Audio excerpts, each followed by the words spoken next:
Infirmière de 24 ans, Stéphanie prend le relais de Carole pour s'occuper du petit Marius, né il y a tout juste 15 jours. À cause d'un retard de croissance, les médecins ont fait accoucher Anka, sa maman en urgence à 6 mois de grossesse. Marius devrait rester à l'hôpital au moins 3 mois. Vous vous sentez prête à faire les yeux, la bouche, le cordon? Oui. Ouais. Bon, alors on fait tout ça. Comme tous les soirs, Anka est présente à ses côtés. Pourtant, s'occuper de son fils est encore un peu difficile. J'ai fait hier pour la première fois, donc c'est vrai que je suis encore un peu novice, mais ça vient. Ouais, ça vient bien, mais même de bien.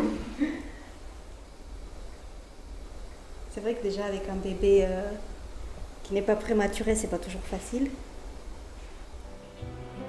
Marius est son premier enfant.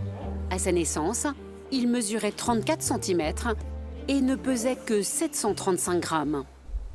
N'hésitez pas, vous pouvez passer un petit peu dedans aussi. C'est vrai? Oui, ça lui fera du bien. Attends, mon chat. Un bébé très loin de celui que sa maman avait idéalisé. J'étais, on va dire, choquée. C'est vrai qu'en fait, on n'a pas, même si je m'y attendais, parce qu'on m'avait dit que c'était un tout petit bébé, mais c'est vrai qu'on s'y attend pas. C'est pas, on n'a pas l'habitude de voir, enfin, le corps médical, ils ont l'habitude de voir des bébés aussi petits. Mais nous, on n'est pas habitués, on s'imagine toujours le bébé, en gros, les joues toutes roses, voilà. Et c'est vrai que c'est impressionnant, même quand c'est notre bébé et qu'on l'aime, moi, c'est vrai que c'est impressionnant.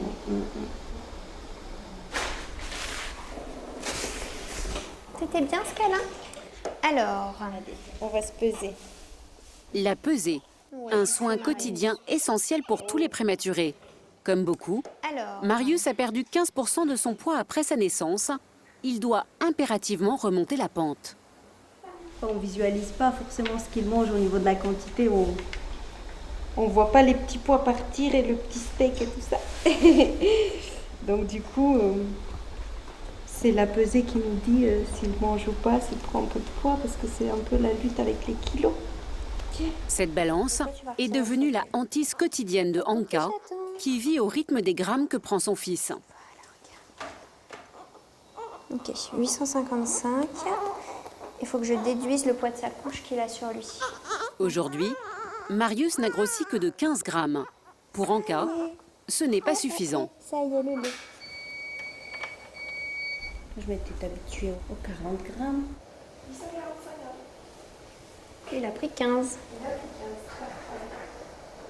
C'est bien? Quand il prend des kilos, c'est bien. Ouais. Enfin, des grammes. Oui, ça compte en grammes.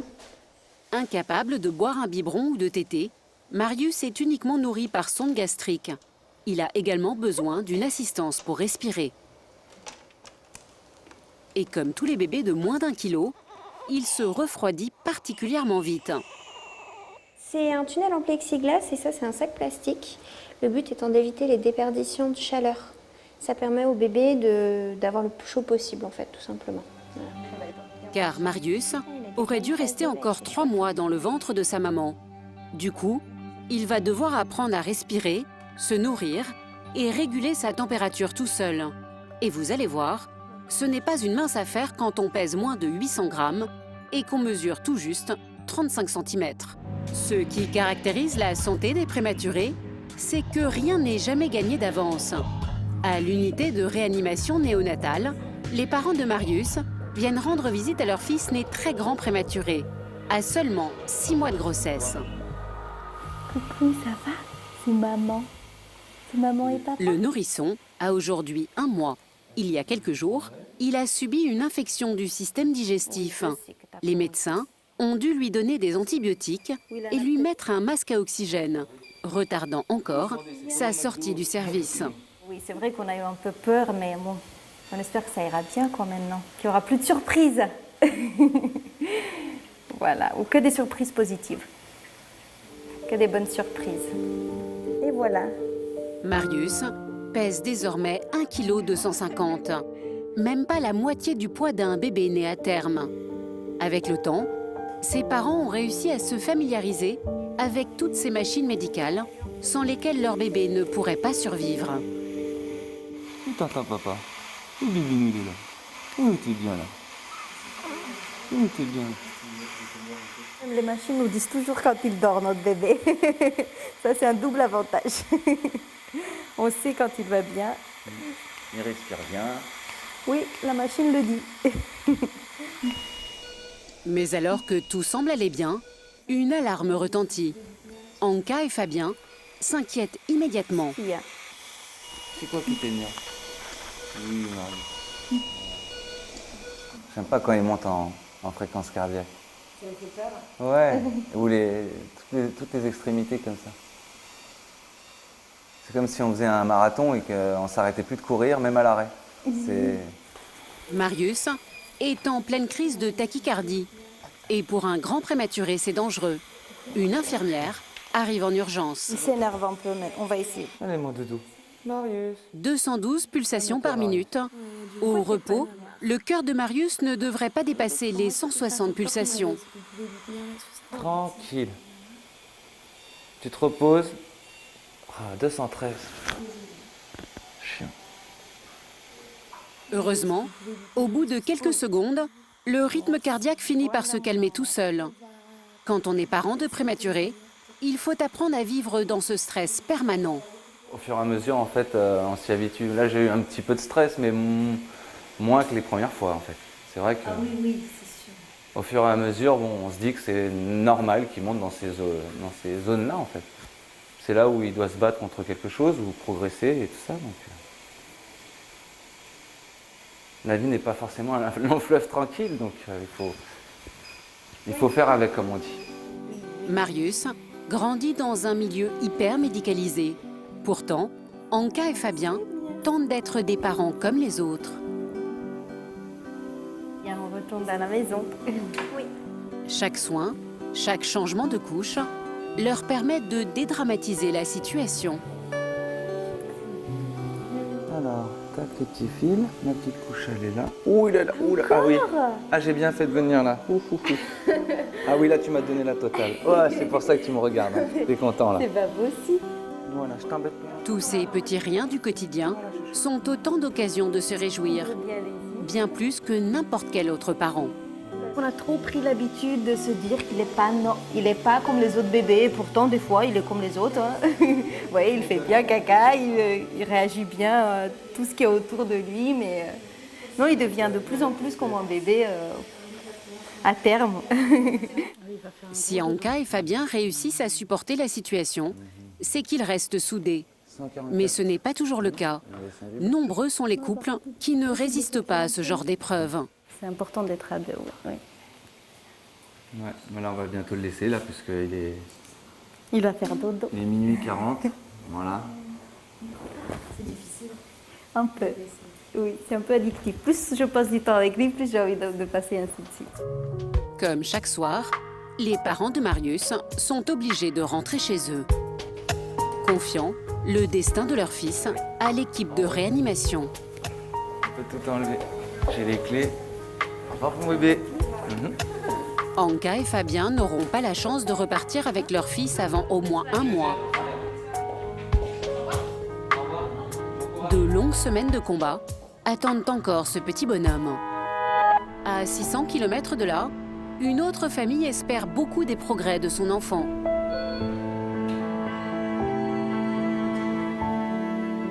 S'il n'était pas né 3 mois trop tôt, Marius serait encore dans le ventre de sa maman, et cela pour encore 1 mois. Heureusement, le nourrisson se porte bien et Anka commence à profiter de son fils. Mais oui, il a le bonnet qui va avec. On peut l'habiller ici, vous voyez, il a des vrais habits maintenant, comme un grand. Bon, c'est taille très petit, hein. C'est pour des bébés de 45 cm pour des prématurés. Mais on s'approche de plus en plus de tout ce qui tient d'un bébé normal, quoi. J'étais toute excitée d'aller acheter tout ça. Voilà, un petit bonnet, des couvertures, on a essayé d'acheter un peu de tout, hein. Des bodys, des pyjamas. Non, on était vraiment contents. Depuis que Marius est né, Anka doit parcourir 100 km tous les jours pour venir voir son fils. Pour lui, elle a mis sa vie entre parenthèses. Oh ben non. Oui, coucou mon bébé. C'est pour être avec maman. Oui, attends, chaton. C'est pour être avec maman, mon bébé. Pour toute ma vie, on va dire. Maintenant, oui, dépend de son évolution, en fait. C'est sûr que si lui, il est bien, moi, je suis bien, et ainsi de suite. Je ne peux pas être plus faible que lui, en fait. Je me dis ça, si moi, je ne suis pas bien, lui, il va être encore moins bien. Donc, je peux pas me laisser aller, quoi. Moralement, physiquement, et ainsi de suite. Ensemble, on est plus forts. Voilà. Et cette alchimie semble fonctionner. Marius n'a déjà plus besoin de couveuse. Mais aujourd'hui, c'est une nouvelle épreuve qui l'attend. Apprendre à se nourrir seul. Est-ce que tu vois maman? Si Marius a déjà des réflexes de succion, il va devoir maintenant déglutir tout en respirant. Et pour lui, ce n'est pas simple. Est-ce que tu aurais envie de téter un peu, Marius? Là, pour l'instant, il ne peut pas aller au sein, parce qu'on n'a pas toutes les analyses, tout ça. Donc, pour l'instant, on ne peut pas, puis ça serait trop difficile. Mais on peut essayer de lui proposer un petit peu la paille. Est-ce que vous voulez? Je vais vous montrer, et comme ça, Oui. vous pourrez faire une prochaine fois, si vous voulez. Oui, super. Ça vous va? Oui, On va je veux essayer. bien. Oh, qu'est-ce qu'on fait encore comme bêtise? C'est ça que tu te dis? Qu'est-ce qu'on va encore me faire? Alors, c'est pas dit que ça marche. Peut-être que ça va lui plaire. Peut-être qu'il n'aura pas envie. Peut-être qu'il va se fatiguer vite. C'est pas grave du tout. Le but, c'est qu'on commence à l'habituer tranquillement. D'accord? D'accord. Je vous le laisse comme ça? Oui. Pour cette grande première, Stéphanie, l'infirmière, a fixé une sonde sur son doigt ganté, reliée à une seringue remplie du lait maternel d'Anka. Un dispositif qui permet de l'envoyer dans la bouche du nourrisson sans le fatiguer. Allez, tète un peu mon cœur. Voilà. Super, le lait il arrive là, Loulou. T'as du lait dans la bouche. C'est trop Oui, t'as du lait dans la bouche. Ouh là là. Qu'est-ce qui m'arrive? L'effort est surhumain pour le nourrisson. Oui là là. Ou c'est pas vrai? Marius est en train de s'étouffer. Cette dernière étape pour s'alimenter seul, il a du mal à la franchir. Faut avaler. Je sais pas faire ça, moi. Donc du coup là, ce qui s'est passé, il a avalé de travers. C'est Oui. ce qui s'appelle une fausse route. C'est comme quand nous on avale de l'eau de travers. Oui. D'accord. Donc, du coup, son cœur, Voilà, c'est ça. Oui. Il ralentit. il ralentit un peu. Mais oui, c'est pas facile. Parce que pour l'instant, il n'a pas encore acquis le réflexe de téter, déglutir. Donc téter, il sait, avaler un petit peu, mais là, il y a eu beaucoup de lait d'un coup, donc il n'a pas réussi à tout gérer. Et en plus, il faut respirer. C'est pour ça que Laurier, il respire un peu. Parce que du coup, il n'a pas réussi à tout faire en même temps. D'accord. Marius a beau être âgé de 2 mois, il lui faudra quelques minutes avant de réussir à téter normalement. Super. C'est bien. Là, il y a du lait. Hein. Là, il avale du lait. C'est trop beau, ça. Il apprend petit à petit, donc je me doute que c'est pas facile.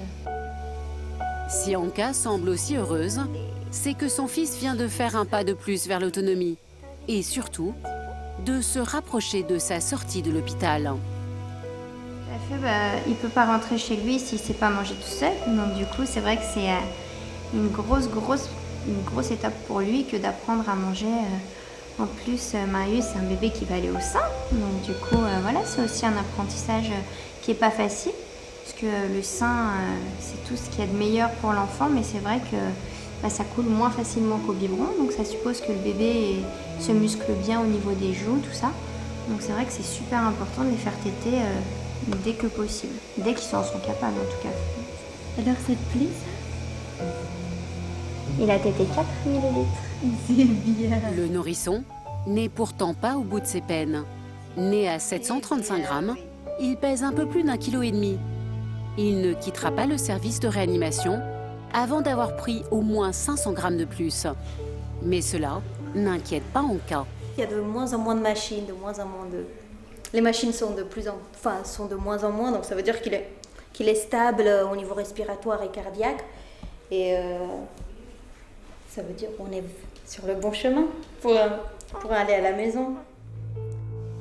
Cela fait 2 mois que Stéphanie accompagne Marius dans son combat pour la vie. Pour elle, comme pour toutes les infirmières du service, le voir rentrer chez lui sera aussi une victoire. Resté à Port-Royal, Marius a quant à lui simplement changé d'étage. Mais c'est un progrès. Après un peu plus de 2 mois en soins intensifs, il est désormais passé dans le service de pédiatrie. Coucou bébé. Coucou. Ça va mon chat? Il arrive maman. C'est auprès de Gaëlle, sa nouvelle infirmière, que le nourrisson poursuit son développement. Plus de perfusion, plus d'assistance respiratoire. L'une des dernières étapes de Marius, avant de quitter l'hôpital, c'est de réussir à téter. Il va bien? Il va super bien. On fait d'abord les petits soins, Marius. On va faire le bain avec maman. Et puis après, après tu iras aux ceintures à téter. D'accord? C'est bien ça. Alors. Je trouve qu'il a bien grandi. Hein. Il a bien grandi et il s'approche de plus en plus du terme auquel j'aurais dû accoucher et du poids d'un bébé à terme. Enfin, on n'est pas encore là, mais il grossit de plus en plus. Attends. Passé de 735 grammes à presque 2 kilos, il a triplé son poids de naissance en seulement 2 mois. Et si Marius est encore très loin des 3,5 kg d'un bébé né à terme, il est suffisamment résistant pour avoir droit à son baptême de l'eau. Alors du coup, on l'enveloppe un petit peu parce qu'il est né quand même prématurément. Il a encore des petits signes où il est un peu stressé, il a besoin d'être rassuré. Donc c'est pour ça qu'on fait le bain tout enveloppé comme ça. Il est rassuré lui. Hop. Et puis en plus, il perd pas de température. D'accord. Donc on va le mouiller tranquillement. Alors c'est vrai que là on est un peu loin de la baignoire. On va le mouiller, le savonner et le réenvelopper à chaque fois. Qu'est-ce qui se passe là? Qu'est-ce qui nous arrive? C'est une grande première pour Marius. Jusque-là, le bain lui aurait demandé trop d'efforts. Une initiation un peu déroutante pour le fils. Oui, d'accord. Un instant unique pour sa maman. Anka peut enfin partager des moments simples avec son fils. Des petits bonheurs qui lui font rêver du moment où ils rentreront tous les deux à la maison. Je sais, c'est ce que tu préfères. On se cache tôt. Non. J'aime bien parce que ça me prépare pour l'arrivée à la maison. Hein. Et ça, c'est le point positif de l'hospitalisation, on va dire. Parce qu'il y a plein de choses que j'appréhendais et du coup, comme ça, j'apprends pendant qu'il est là. Là, vous avez super bien fait. Vraiment bien. Anka semble tellement heureuse qu'elle oublierait même qu'elle se trouve encore à l'hôpital. J'oublie pas les électrodes avant que vous fermiez le body. Bah Allez-y, mettez le body puis avant de le fermer. J'oublie, maman, il oublie qu'il y a des électrodes, qu'il y a des capteurs de descente. On a tendance c'est à la oublier fête maintenant. Ben oui, c'est la fête. Pourtant, Anka doit maintenant mettre Marius au sein. Et c'est nettement plus épuisant pour son fils. Allez mon chaton, c'est bien, vas-y. Après de nombreuses tentatives, cette fois c'est gagné. Toutes ces frustrations de maman s'envolent presque d'un seul coup. Et j'avais des jours où je disais à son papa, j'ai plus envie d'y aller, il m'aime pas, il veut pas prendre le sein, il a pris que 5 minutes, il m'aime pas. J'ai l'impression de me rattraper sur tous les moments qu'on n'a pas pu avoir depuis le début de sa naissance en fait. C'est parce que là, ça fait déjà 2 mois qu'il est né. Normalement, un bébé, il est mis au sein tout de suite. Donc là, j'ai l'impression que je me rattrape pour les 2 mois où on a été un peu éloignés. Un champion. Bravo. Je suis fatiguée, je fais beaucoup d'efforts. Une semaine plus tard, fort de tous ses progrès, Marius sort définitivement de l'hôpital. Nous sommes quasiment jour pour jour à la date où il aurait dû naître si Anka avait mené sa grossesse à terme. C'est la concrétisation de tous les efforts de 3 mois quand même parce que on est venu quand même tous les jours et là on voit quand même que nos efforts ont payé et que c'est une grande récompense, donc on est heureux. On va bien s'occuper de toi, t'inquiète pas. Maman, elle te regarde toutes les minutes. Si c'est pas toutes les 20 secondes. Désormais, Anka et Fabien vont devoir compter uniquement sur eux-mêmes pour veiller sur leur fils. Même si une autre personne attend ce retour à la maison avec impatience depuis de longues semaines. On va voir grand-mère. Et voilà.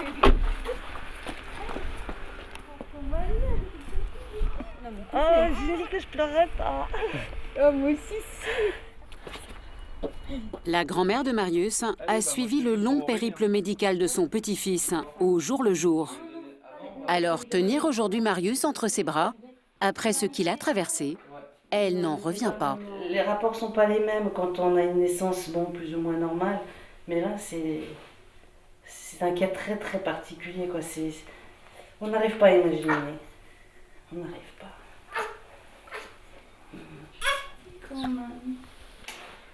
Oh, oui. Oh, mais c'est tellement petit que tu peux prendre dans une main. C'est un miracle, hein. Mais il y a une dernière chose que Anka et Fabien doivent accomplir pour que ce jour soit parfait. Tu vas faire dodo. Bon, on est en train d'enlever le dernier signe de l'hospitalisation. Hein. C'est fini. Oh, ouais. Allez, Satan. C'est bien. C'est fini. T'es à la maison. Allez. C'est fini.